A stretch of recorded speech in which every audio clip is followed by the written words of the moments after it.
বেড়াতে যাওয়া সবকটা ব্লগ তোমাদের সাথে এখনও শেয়ার করা হয়নি, তবে তারই মধ্যে আবারও সৌরভকে বলা হয়েছে একটা কাজের জন্য ডিমাপুর থেকে কলকাতায় যেতেই হবে। এদিকে আমার বেশ মন খারাপ ছিল, কারণ বাড়ি ফেরার পর থেকেই প্রায় মার্চ মাস অবধি অনেকগুলো অকেশনে আমার ইনভিটেশন আছে, আর এটা নিয়ে খুব দুঃখ পাচ্ছিলাম যে একটাও আমি অ্যাটেন্ড করতে পারবো না।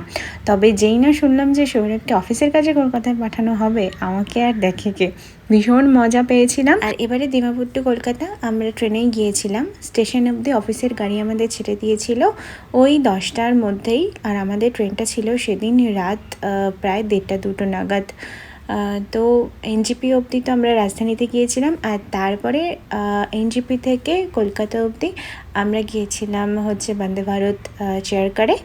আর এই ট্রেনের কালারটা আমার ভীষণ ভালো লেগেছে। এর আগে তো ব্লু হোয়াইটের কম্বিনেশনের যে কালারটা ছিল সেখানেই ট্রাভেল করেছিলাম, তো এটা বেশ ভালো লাগলো।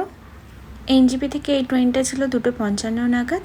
তো আমরা ডিমাপুর থেকে এনজিপি আসার পরে মাঝখানে যে 1 ঘন্টা মতো সময় পেয়েছিলাম, সেখানেই একটা খাবার দোকান দেখে ভালো করে খেয়ে দিয়ে নিয়ে পেট ভরিয়ে নিয়েছি। যদিও আমরা আমাদের সাথে কিছু খাবার দাবার ক্যারি করছিলাম, আর তাছাড়াও বন্দে ভারতে বিকেলবেলা কিছু চা আর স্ন্যাক্স আইটেম তো প্রোভাইড করা হয়েছিল, এছাড়া রাতে ডিনারও প্রোভাইড করা হয়েছিল।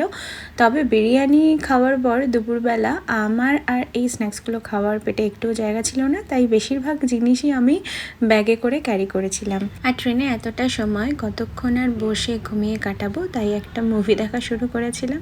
আর মুভিটা শেষ করতে না করতে প্রায় 8:30-9 নাগাদ আমাদের ডিনার চলে এসেছিলো, যেটা প্রায় আমি 1 ঘন্টা ধরে কমপ্লিট করেছি।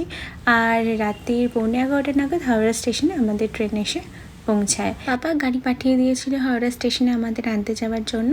তবে দেখলাম অত রাত্রে বাইরে যথেষ্ট ক্যাব ট্যাক্সি এগুলো অ্যাভেলেবেল আছে, তো রাত্রিবেলা ফেরাতে খুব একটা প্রবলেম হয় না দেখলাম। তো এখন আমি দিচ্ছি বাড়ির পথে রওনা। বাড়ি গিয়ে কোথায় কোথায় গেলাম, কত কী মজা করলাম, সেগুলো তোমাদের সাথে নেক্সট ভিডিওতে শেয়ার করব। বাই।